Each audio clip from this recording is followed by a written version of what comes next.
middelvlei handeklap. Welkom hierso. Ons glo dat die Here julle hiernatoe gestuur het met 'n doel en ons bid dat God se wil sal geskied in ons lewens.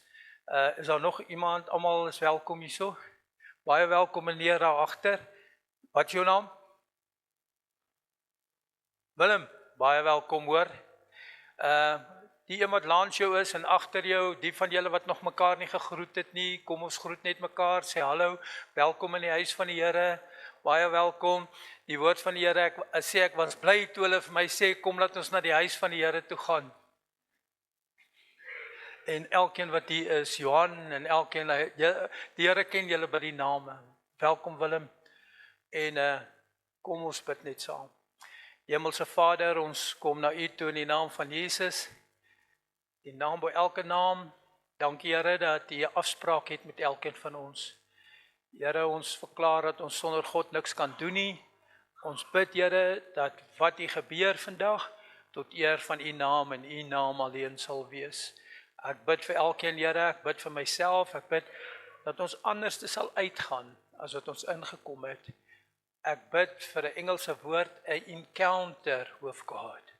Dankie Here dat U hier is, dankie vir die Heilige Gees, dankie vir die werking van die Gees, dankie vir die liefde en die genade. Amen en amen. So is almal nou reg om die woord van die Here te ontvang. Vandag gaan ek bietjie die sequence, wat is die sequence? Wat is die Afrikaanse woord vir sequence? Die orde bietjie verander. Ek wil begin laas week toe ek die laaste woorde wat ek gepraat het, toe ons hier uitgegaan het, toe ek gesê het, God se wil, ons het gepraat oor God se wil, toe het ek gesê, as jy God se wil soek, dan moet jy vir God vra, wat is jou wil? En die van julle wat gevra het, ek is hoop en ek vertrou, dat julle God se wil vir julle lewe gekry het. Vandag begin ons met die eerste gedeelte van aanbidding. Vandag is dit eintlik die eerste van hierdie 5 goeters, aanbidding. Ek wil met julle praat deur die genade van die Here onder leiding van God se Gees oor aanbidding. Nou baie keer as mens vra wat is aanbidding en hoe werk aanbidding, daar's altyd 'n verskillende manier, elkeen sê anderste. Maar ek wil vir julle vanoggend sê wat sê die woord van die Here vir aanbidding. Aanbidding is 'n uitdrukking van liefde. Aanbidding is 'n uitdrukking van liefde. Aanbidding is 'n liefdesverklaring en 'n liefdesverhouding met 'n lewendige God. Aanbidding beteken God het jou geskape, my broer en suster, om jou lief te hê. Hy het vir jou geskape om 'n liefdesverhouding met hom te hê. Dit beteken dus om God lief te hê. Ons is geskape deur God want hy het ons lief met 'n ewige liefde. En aanbidden beteken om God lief te hê. Dit is die belangrikste deel van jou lewe. Om God lief te hê is die belangrikste deel van jou lewe. Dis eintlik die begin van jou lewe. Om lief te hê, omdat jy lief gehê is, en dit word aanbidding genoem. Ek wil haar weer herhaal. Om lief te hê, omdat jy lief gehê is, dit is wat aanbidding beteken. Nou, hoe werk aanbidding dan? Wat 'n manier? Daar's 2 maniere. Daar's net 2 maniere hoe ons aanbid. En ek wil vir julle lees in Johannes 6, vers 4 tot 23. Maar daar kom 'n uur, en dit is nou, wanneer die ware aanbidders die Vader in gees en in waarheid sal aanbid. Want die Vader soek mense wat hom so aanbid. Jesus het vir die Samaritaanse vrou gesê by die put, God soek mense, God soek mense wat hom aanbid. So daar's 2 maniere van aanbidding, gees en waarheid. En vers 24 sê God is gees, en die wat hom aanbid moet hom in gees en in waarheid aanbid. Ek gaan nou daaroor praat, ek gaan net Markus 12 vers 30 lees, en Jesus sê, en jy moet die Here jou God lief hê met jou hele hart, en met jou hele siel, en uit jou hele verstand, met al jou krag. Dis die eerste gebod, die belangrikste ding, dis waar godsdiens begin, dis waar ek en u begin, om God lief te hê. Ons moet God lief hê, en as ons nie God lief het nie, dan is die aanbidding 'n probleem vir ons, want dan verstaan ons nie aanbidding nie. En baie van ons, ek wil net praat oor hierdie gedeelte waar Jesus vir ons gesê het, jy moet die Here jou God lief hê met jou hele hart, en hy het gesê, daar's twee maniere, jy deur gees en deur die waarheid.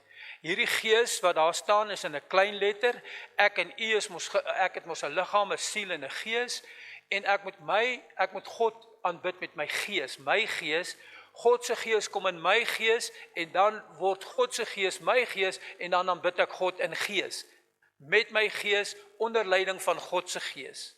En in waarheid, die woord van die Here is die waarheid. So, daar's twee maniere, deur my gees en in waarheid. Dis die enigste manier. Baie jare terug, seker 40 jaar terug, het ek 'n ander beroep gehad, en dit was my werk om dwelmverslaafde mense te arresteer en dit.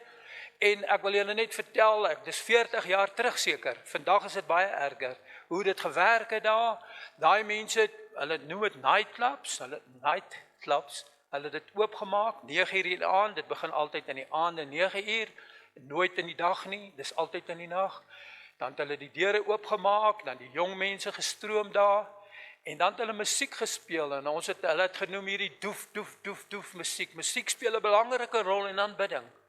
En daardie mense op daai tyd, ek dink is nou baie erger. Ek praat van 40 jaar terug toe ek jong was om daai mense te arresteer. En dan is daar sulke donker ligte en hulle speel die musiek en hulle gebruik dwelms daar. Jy kry die reuk van dwelms, jy kry die reuk van drank en dan speel hulle daai musiek tot vroeg in die oggend. En daai tyd het hulle ander musiek gespeel, hulle noem dit headbanging. Hulle stamp hulle koppe en hulle gaan te kere en hulle gebruik dwelms. Die woord van die Here sê, ons moet God aanbid in gees en in waarheid. Daardie mense het eintlik die duiwel aanbid in gees, en met hulle gees, en hulle het hulle koppe gestamp, hulle gebruik dwelms, en hulle as hulle klaar dwelms gebruik het, dan lê hulle, daar was iemand 'n plek wat hulle genoem het, 'n chill out plek, waar hulle lê, en as hulle weer wakker word, dan spring hulle weer op. So hulle het die duiwel aanbid, met hulle gees en in leuns. En dit gebeur vandag nog, en ons moet ons kinders teen hierdie goeters bewaar. Hoekom sê ek dit? Ek wil net die verskil gee van God aanbid wat ons gaan doen in gees en in waarheid en wat die wêreld doen. Die duiwel steel van ons en hulle gebruik daai metodes. Ek is seker is vandag baie erger. Ek praat regtig van omtrent 40 jaar terug. En dit was in Hillbrow, ek weet nie wat nou aangaan nie. Dis nog erger, alles word erger. Die slegte goed word erger, maar die Bybel sê as die slegte goed erger word, word die beter goed beter. Kan ons sê amen daarop? En ek wil hê as ons hier uitgaan, dan moet ons mooi verstaan wat is aanbidding. Aanbidding is dus 'n liefdesverhouding wat ek met God het, en ek aanbid hom op verskillende maniere. En wanneer ons praat oor aanbidding, wanneer ons praat oor sang is eintlik 'n belangrike ding in ons aanbidding, ons as Christene se aanbidding. Maar daar's baie mense en baie mense wat dit verkeerd verstaan. Ek het al gehoor mense wat na die kerk toe kom, hulle is amper net soos die kospakkie projek. Ons gee kospakkies vir arme mense, en dan sê hulle nee, daar's 'n ander kerk waar beter kospakkies gee, ons gaan liewer soontoe. So hulle gaan liewer na 'n ander kerk toe om beter kospakkies te gee. Musiek is baie belangrik. Daar's mense wat vir my gesê het, pastoor, ek wil nie weer hier kom nie, want julle sing verkeerde liedjies, julle sing die ou liedjies, ons wil die nuwe liedjies sing, of julle sing te hard, julle sing Engels en ons wil Afrikaans sing en alles.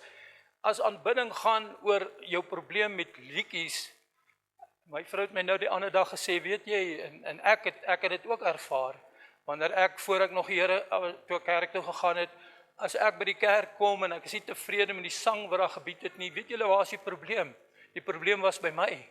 En as ek huis toe gaan, dan weet ek het nie lekker gevoel by die huis nie, en toe ek by die kerk kom en hulle speel nie lekker liedjies nie, toe is ek sommer ontevrede.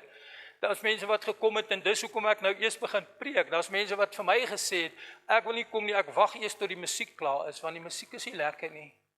Kinders van die Here, die musiek gaan nie oor jou nie. Die musiek gaan oor God. En dis hoekom ek eers begin praat om vir julle te vertel, as die musiek oor jou gaan, dan jy 'n probleem met aanbidding. Want die musiek gaan nie oor jou nie. Hoekom moet die musiek oor my gaan? Hoekom moet ek sê ek het nou lekker gesing, dit was nou heerlik, praise en worship.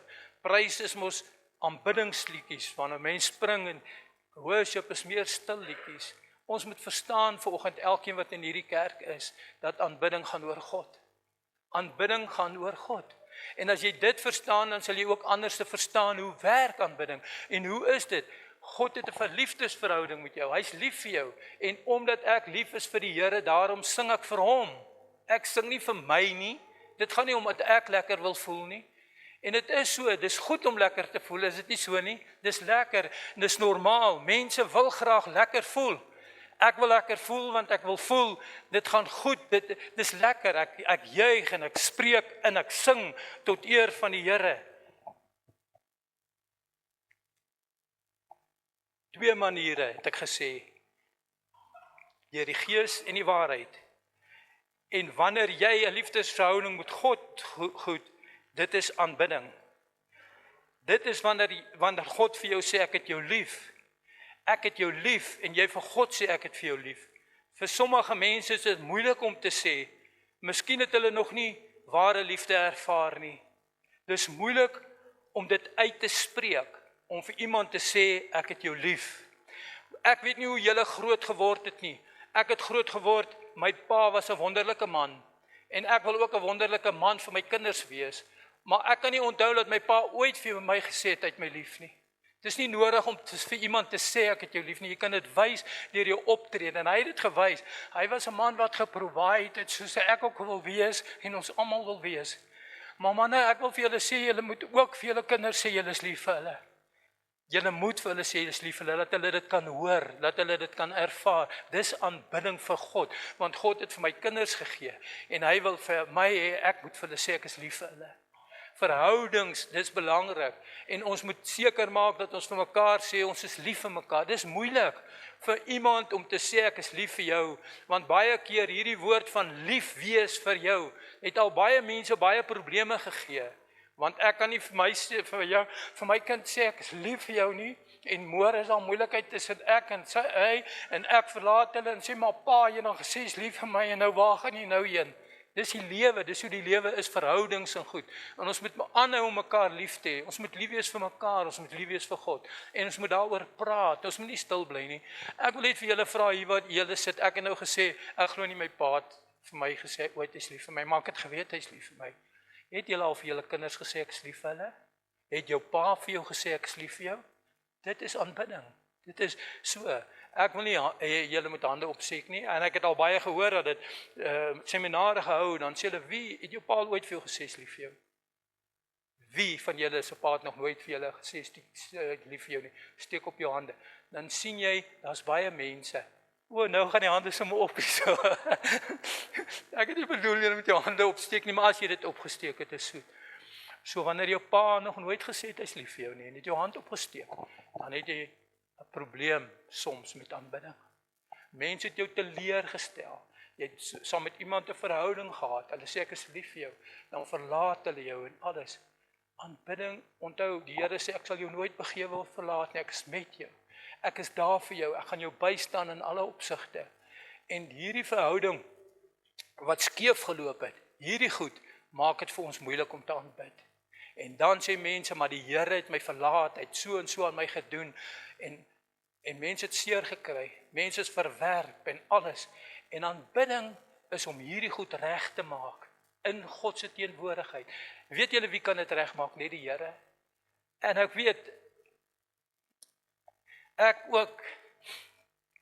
ek moes eendag in my lewe na my kinders toe gegaan het, en vir hulle almal gesê, ek was 'n afwesige pa, terwyl ek besig is om skelms te probeer vang, is my kinders afgaan. My dogter het nou die dag gesê, maar ek het daddy issues gehad. Daar's baie kinders vandag wat daddy issues het. Daar's groot mense wat daddy issues het. Maar weet julle hoe los julle dit op? Ek het my kinders geroep en gesê, luister, ek is baie jammer oor die verlede. Ek wil hê dat julle met my vergewe asseblief. En ek het my lewe verander. Dit is jou agtergrond, jou seer kry, jou verwerping, jou dinge wat hierdie ding van aanbidding moeilik maak. Maar God kan dit regmaak. En ek kan eerlik opreg sê dat God het hierdie ding in ons familie reggemaak. Wanneer ons vakansie hou en so is ons almal saam, en die Here het as gevolg van dit het reggemaak. En as enige een van julle is wat probleme het met verhoudings, Onthou die Here het jou lief vir ewigheid en onthou julle moet julle verhoudings gaan regmaak. Dis aanbidding. So ek het nou gepraat, ek wil nou gepraat vinnig oor sang. Sang kom uit die hart uit, kind van die Here. Het julle geweet dat die meeste liedere wat geskryf word is oor Jesus Christus? Van enige ander liedere wat geskryf is in die wêreld, die meeste wat geskryf is in die meeste en alles is oor Jesus Christus. So al die meeste liedere is oor Jesus geskryf. In Psalm 147 vers 7 staan daar: sing 'n danklied tot eer van die Here. Psalm sing tot eer van ons God met die siter. Psalm 150, die heel laaste psalm in die Bybel, gaan oor hierdie oor lied, oor sang, oor aanbidding. Die heel laaste psalm in die Bybel, ek wil dit net vir julle lees. Psalm 150, kom ons lees. Halleluja, loof God in sy heiligdom.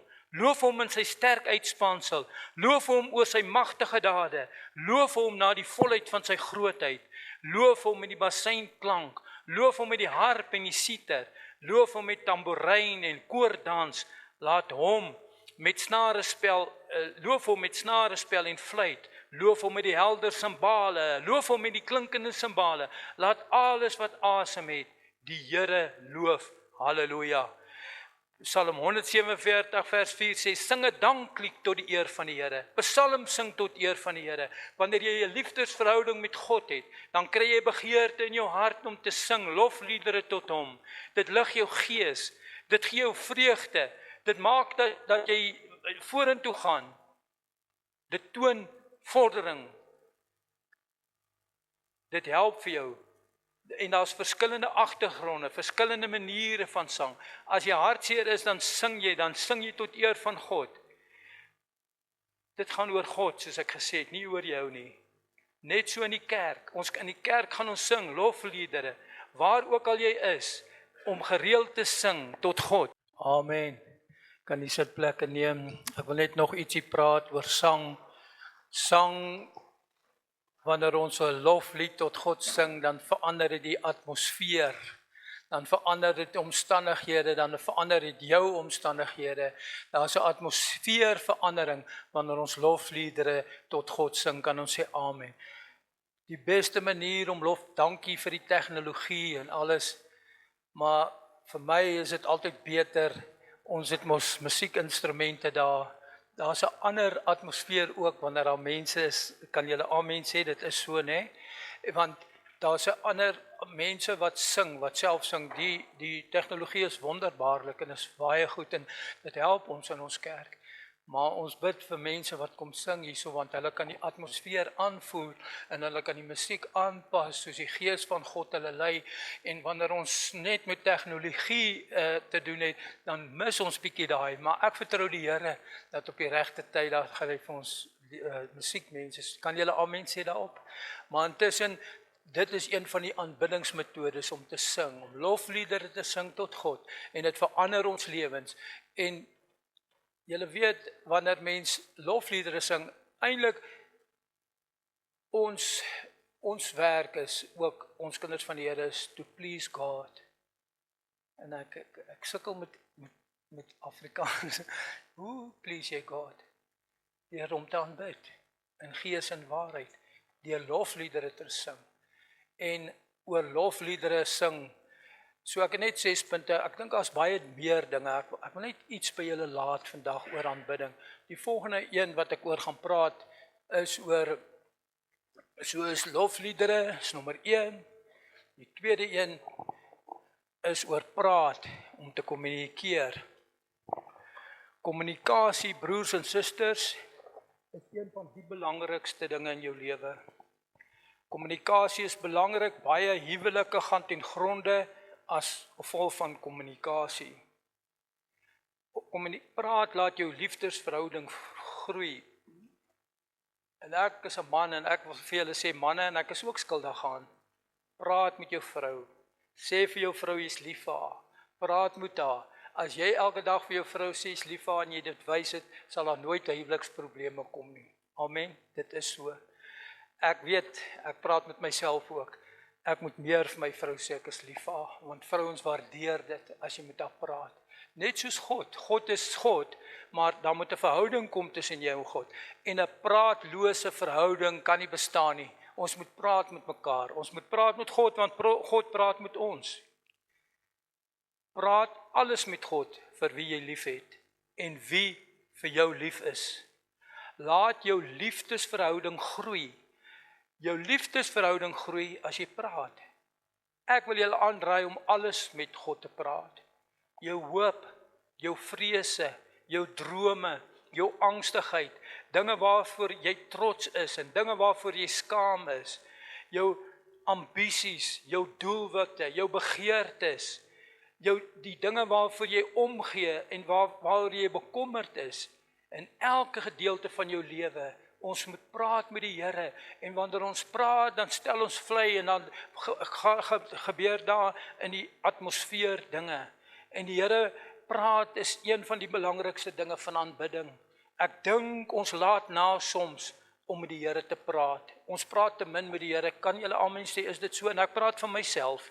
En ek wil julle aanmoedig, as ons aanbidding wil verder voer, dan moet ons meer met God praat. Praat is eintlik wat hulle noem gebed, die van julle wat nie weet nie. Om te praat beteken ook dan om te bid. In Psalm 116 vers 1 lees ons, ek het lief, want die Here hoor my stem, my smekinge. Ek het lief, want die Here hoor my stem, hy hoor my smekinge, want hy het sy oor tot my geneig, daarom sal ek hom in my dae aanroep. Die Here wil ons stem hoor, hy wil ons hoor wanneer ons praat, en hy sê, daarom sal ek hom in my dae aanroep. Dit is gebed. Ons moet meer tyd maak en geleentheid maak om met God te praat en dinge op sy plek reg te kry. Aanbidding is om te sing tot God se eer, om te praat met God. Ons moet meer praat met God. En wanneer kan jy praat? Is dit nodig net om in die kerk te praat? Jy kan enige plek praat met God. Wanneer jy ry, net soos wanneer jy kan sing in jou kar en oral. Die aanbidding is eintlik 24/7. Mense wat praat met die Here, die Here luister na julle stem en hy sal julle antwoord op sy tyd. En ek gaan praat, die volgende een is luister. 'n Liefdesverhouding gaan ook om te luister. Om net te praat met die Here die hele tyd en nooit te luister nie, veroorsaak 'n liefdesverhouding breek. Ons moet luister na die Here. In Johannes 10 vers 2 lees ons, maar hy wat by die deur ingaan is 'n herder van die skape.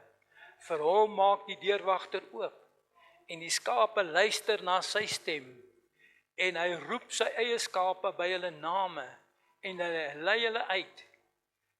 Dit is deel van gebed, om te luister, en die skape luister na sy stem.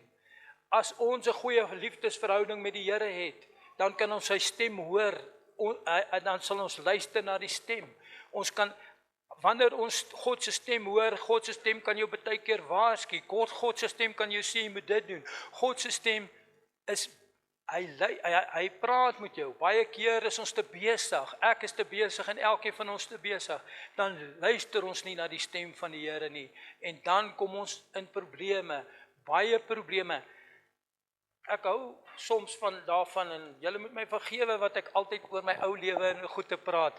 Toe ek by trauma counseling gedoen het, omtrent 99% en nie meer van die mense wat in trauma situasies gekom het altyd vir my gesê, Hendrie, ek was op pad soontoe, ek onthou van 'n sekere vrou, wat het al lelike dinge met haar gemaak. Sy was op pad in die aand om na haar kar toe te gaan, en toe sy na die kar toe loop, toe sê iets vir haar, nee, ek moet nie nou ingaan nie, want sy sien 2 mense staan aan die end van die kar af, en sy sê, sy voel, sy moet nie gaan nie, maar sy luister na die stem nie, en toe sy die kar oopmaak, toe spring die mense op haar af. Luister na God se stem. God praat met ons baie keer. Ek dink van julle kan ook identifiseer met dinge in julle lewe waar jy iets gegaan het en jy hoor 'n stem, nie 'n hoorbare stem nie, maar iets sê vir jou, jy moenie soontoe gaan nie. Moenie na daai plek toe gaan nie. Bly weg daar. Moenie soontoe gaan nie, moenie soontoe gaan nie. En wanneer die dinge sleg met jou gebeur, dan besef jy, ek het nie geluister. Ek het geluister, maar jy moet luister en jy moet ook doen.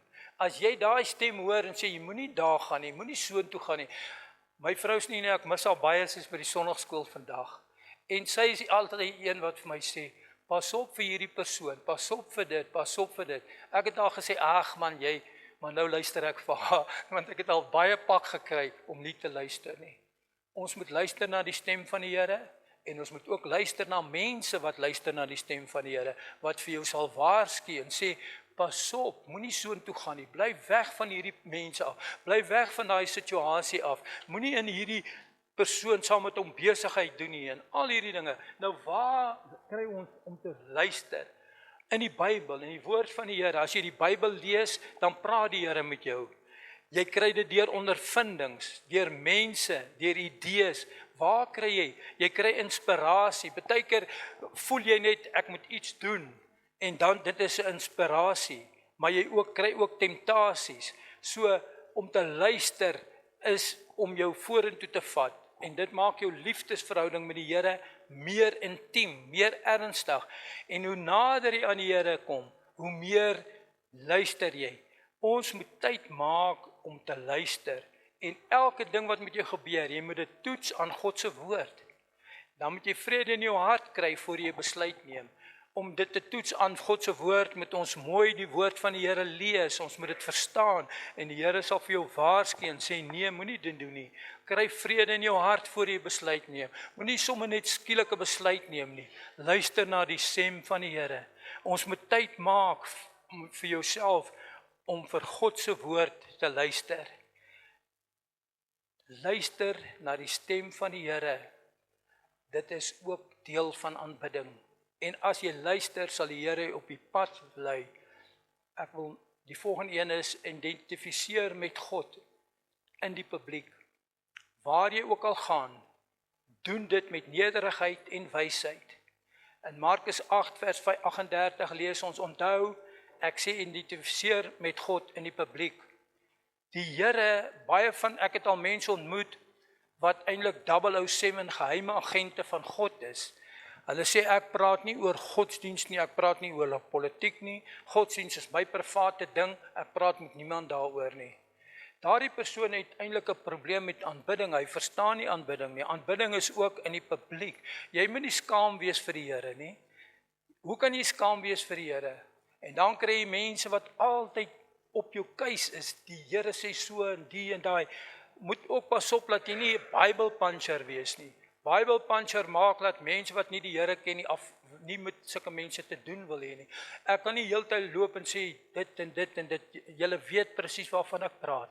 Ek sê maar wat my tema is, ons moet identifiseer met God in die publiek. Nie in die geheim nie. Almal moet weet dat jy 'n kind van die Here is. En almal moet dit kan sien deur jou optrede, deur hoe jy lewe, hoe jy praat, hoe jy mense hanteer en oral. En julle wat lidmaat is van die kerk, ons bly in 'n klein dorpie, baie van hulle weet julle is lidmaat van die kerk. Jy moet so lewe, dat jy nie skaam kan wees om te sê, ek is 'n lid van die AGS Middelvlei Kerk nie. So, ons moet onsself identifiseer met die Here. Maar wat sê die Bybel daaroor? Kom ons lees wat sê Markus 8 vers 38. Want elkeen wat hom vir my en my woorde skaam, in hierdie owerspelige en sondige slag, vir hom sal die Seun van die mens hom ook skaam, wanneer hy kom in die heerlikheid van sy Vader met die heilige engele. Elkeen wat hom vir my en my woorde skaam, in hierdie owerspelige en sondige geslag, sal van die mens hom ook skaam. Die Here sê, wanneer jy jou skaam is vir hom, dan sal hy ook vir jou skaam wees. Nou, ek wil oor 2 dinge praat wat in die openbaar gebeur. Verlede Sondag het ons nagmaal gehad. Nagmaal is 'n gedeelte waar ons in die openbaar, in die teenwoordigheid van almal, nagmaal geniet in die teenwoordigheid van die Here. Nagmaal is 'n wonderlike geleentheid wanneer jy jouself identifiseer met God. Nagmaal sê dat die Here vir ons sondes betaal het, dat hy ons red, dat hy ons vergewe, dat hy ons uitgeruk het, dat die krag en die mag van sonde gebreek is. Dit word bevestig by die nagmaaltafel. Dit gee ons vryheid vir ons toekoms. Dit gee vir ons 'n gesindheid van dankbaarheid. En nagmaaltafel is net vir gelowige mense. Net gelowige mense deelneem aan die nagmaaltafel. En daar verklaar ons. En die Bybel sê, so dikwels as julle hierdie beker drink en hierdie brood eet, dink julle aan die wederkom van Jesus. Jesus kom weer. Dis een van die redes hoekom ons nagmaal hou. Om Jesus verander ons lewens vir ewig. En daarom kom ons aan die nagmaaltafel, die sakrament van die nagmaaltafel, doen ons in die openbaar om dit te bewys en sê dankie Here dat U ons lewens verander het. Dankie dat U vir ons gesterf het. Dankie dat U vir ons so lief was en daarom gebruik ons, maak ons deel. Ons vereenseldig ons met dit wat God vir ons gedoen het. Net vir Christene mense. Net Christene mense gebruik en mag die nagmaal gebruik. En die tweede een wat ons ook doen is by die doop. Die doop is 'n sakrament. Die doop is wanneer ons ou dinge aflê, wanneer ons die dood van die ou lewe verklaar, wanneer ons in 'n nuwe lewe ingaan. En ek weet op een stadium met van die ander kerkse mense, selfs dominees, hulle in die bad gaan laat doop. Maar want hulle nie geweet het dat die ander mense moet weet nie, want as hulle uitvind dat hulle laat doop, dan gaan hulle uit die kerk uitgeskop word. Hoekom wil hy hom in die bad gaan laat doop? Ons doen dit in die openbaar. Kinders van die Here, elkeen wat hier sit, ek wil julle aanmoedig. Deel van die identifikasie met God is om jou te laat doop. As daar mense is wat hier sit wat nog nie gedoop is nie, doop is 'n stap van gehoorsaamheid. Want die Here, dit staan in die woord. Doop is 'n bewys dat ek het my hart vir die Here gegee deur aanbidding en doop is ook 'n nagmaaltafel is ook 'n deel van aanbidding en om jou te laat doop is ook deel van aanbidding. Ek wil nie te veel emphasis op hierdie doopstorie hou nie, maar ek wil julle aanmoedig. Die Bybel sê dat hy het vir daardie persoon gesê, daar is water, wat verhoed my om te doop? Hoekom is daar mense wat ongehoorsaam is en wil hulle nie laat doop nie? Wat is die rede? Is hulle skaam of wat? Ek weet nie. Maar ek wil ook iets sê terwyl ek oor doop praat. Party mense sê as jy jou nie gedoop het nie, dan gaan jy hel toe. Ek is jammer om te sê dit is nie so nie. Doop is 'n stap van gehoorsaamheid. En as jy jou nie laat doop het nie, is nie te sê dat jy hel toe gaan nie. En ek sê nou nie dit vir mense sodat hulle die wat hulle nie wil laat doop nie besluit, maar die pastoor het gesê ek gaan nie hel toe nie as dit is nie te sê ek gaan hel toe as ek my nie laat doop nie. Dis 'n stap van gehoorsaamheid. Dit is 'n bewys van aanbidding. Dit is om te sê ek laat my doop in die teenwoordigheid van almal hier. Ek wil elkeen van julle aanmoedig. En ek dink hier's mense wat sit en dink wel, ek moet my laat doop. As dit jy is, kom sien ons vir my na die kerk, dat ons so gou as moontlik dit afhandel. Hoekom ek sê, dit is nie, jy gaan nie hel toe daaroor nie, want God is getrou, en ons moet die woord van die Here lees, en ons moet die woord van die Here verstaan, toe daar 2 mense aan die kruis is, die een was 'n sondaar, hy het gesê, Here, wees my genadig, die ander een het gesê, hoekom gaan jy nie ons ook uit hierdie penarie uitred nie? En Jesus het vir die persoon aan die ander kant gesê, vandag sal jy saam met my in die paradys wees. As dit so was, dat mense eers moet gedoop word, dan sou hy hom gesê het, jammer my maat, jy sal nie in die paradys kom nie, want jy het nie jou laat dood nie. Maar dit hang ook van omstandighede af. Asseblief, ek weet dat die Here praat met mense hierso. En as dit jy is, of asseblief, maak seker om jou aanbidding te verbeter. Kom, laat ons jou laat doop. In COVID-tyd het iemand my gevra om hulle te laat doop. In COVID-tyd het ons hier agter die kar gestop hierso en ons mense gedoop hierso. Ek weet nie of hulle my gaan arresteer het of wat nie, maar as iemand vra hulle wil gedoop word, daar's water. Wat verander jou? COVID, koos, jy gaan hierdie goed uitsaai, maar dis te laat, hulle kan my nie nou mos weer arresteer nie. Ons het mense gedoop hierso. Sê, maak ek dit toe. Kom ons doop mense. As jy regtig gedoop wil word, dan moet jy kom dat jy gedoop word. En dit is deel van aanbidding. Dis deel van jou lewe. Dis deel van jou Christendom. En wat is doop? Doop is onderdompeling. Doop is jy met jou eers bekeer en dan laat jy doop. Dit is die woord van die Here. Ons moet die woord verstaan en ons moet verstaan dat doop is belangrik. Moenie dat jy skaam wees vir God om jou te laat doop nie. Asseblief, dit is belangrik om jou te identifiseer met God in die publiek en doop word in die publiek gemaak. Doop is om die dinge agter te laat, nuwe lewe te begin in die naam van die Here. Wees getrou aan God. Jy is aan wat en wie jy getrou is. Jy is aan wat en wie jy getrou is. Aan wat ook al jy getrou is, dit is wat jy is. En aan wie jy getrou is, dis wat jy is. As jy getrou is aan dinge wat nie reg is nie, dan is jy dit. 2 Korintiërs 16 vers 9 sê, want die Here, sy oë deurloop die hele aarde, om diegene kragtig te steun, wie se hart onverwyld op hom gerig is. Die Here se oë deurloop die hele aarde, om diegene wat kragtig te steun, wie se hart op hom onverdeeld op hom gerig is. Die Here soek mense wat onverdeeld op hom se hart opgerig is, wat getrou is aan hom. Ek wil net die konteks van hierdie gedeelte stuur, die B-gedeelte staan, hierin het u dwaas gehandel, want van nou af sal daar oorloë teen u wees. Dis koning Asa, wat nie op God gesteun het nie, en toe sê hy van nou af sal daar oorloë teen jou wees. Ek wil net die konteks sê, maar die eintlike gedeelte is, sy oë deurloop die hele aarde, om diegene kragtig te ondersteun, wie se hand onverdeeld, wie se hart op hom gerig is.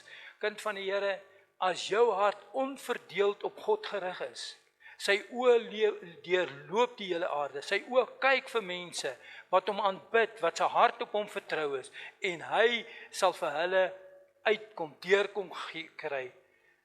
Om getrou aan God te wees, moet jy met jou lewe getroud aan God wees. Hoe jy lewe, in Romeine 12 staan daar, jy word nie aan hierdie wêreld gelykvormig nie, maar word verander deur die vernuwing van jou gemoed.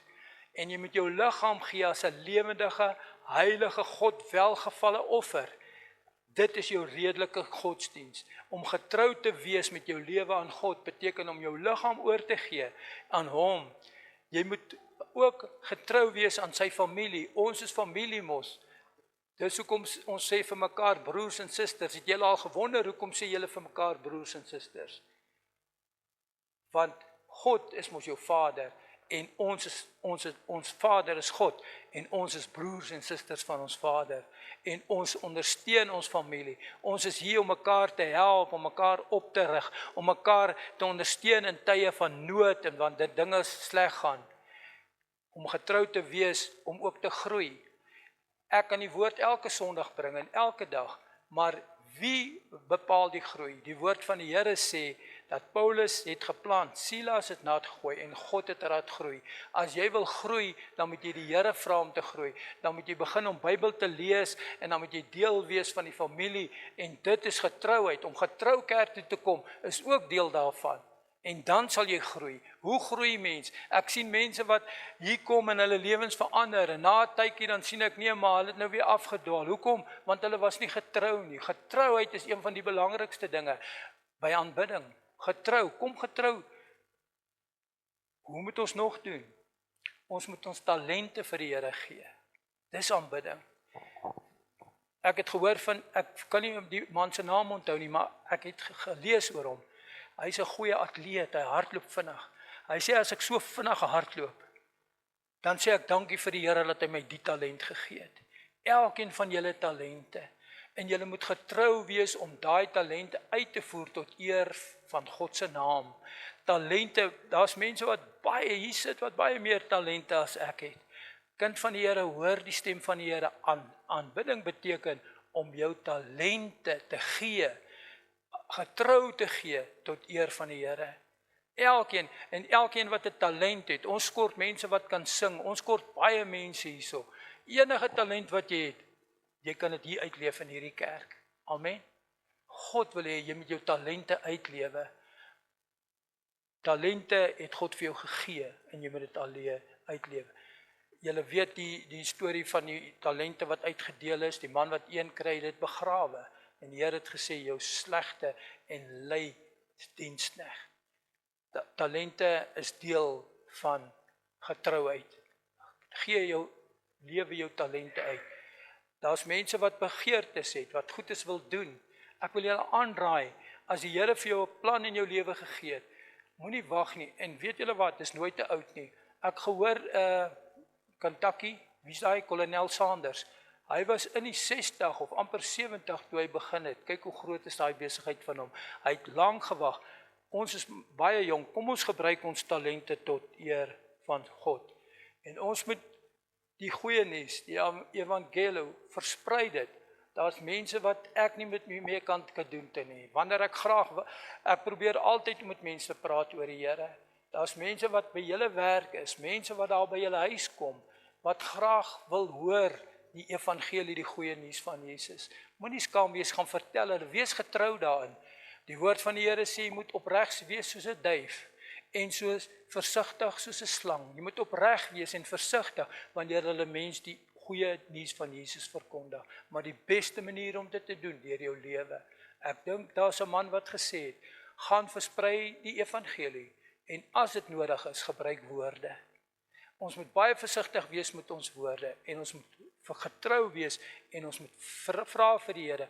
Aanbidding is om jou talente te gebruik, om getrou te wees, al jou talente wat die Here vir jou gegee het. Daar is nie een talent wat God nie kan gebruik nie, tot eer van sy naam, en dit is aanbidding. Aanbidding is 'n lewenswyse. Daai man wat gehardloop het, hy sê, ek hardloop, want die Here het my daai talent gegee, tot eer van sy naam. Alles wat ons doen, dis wat die woord sê, alles wat jy doen, doen dit tot eer van God. Gebruik jou talente, versprei die evangelie, en gee ook vir hom. Die laaste woord wat ek gaan praat vanoggend is gee vir hom. Jy kan gee sonder om lief te hê, maar jy kan nie lief hê sonder om te gee nie. Jy kan nie lief hê sonder om te gee nie. Julle weet hierdie mense van hulle is mosmosem, give of the givers. Hulle gee sonder om lief te hê. Hulle het 'n ander doel vir die gee van hulle. Hulle doen fantastiese werk. Maar hulle ken nie die Here nie. En ek het laas gelees, en ek wil nie politiek en goed praat nie, dat hulle kry ook baie geld, en baie van die geld wat hulle kry, gebruik hulle ook vir oorlogvoering, by oorlog en al daai goeders. Hulle het 'n hidden agenda met hulle geery. Hulle kry baie, maar hulle gee baie. Daar in Johannesburg, in die middelstad van Johannesburg, is daar fabrieke wat klere maak, skoene maak en al daai goeders. En daai goed wat hulle maak, gaan uit na ander lande toe om hulle te help in die oorlogvoering. Dit is koos voor jy goed gaan. Ek wil nie goed praat met my in die moeilikheid gaan kom nie, maar ek weet dit is so. So wat ek eintlik wil sê is gee.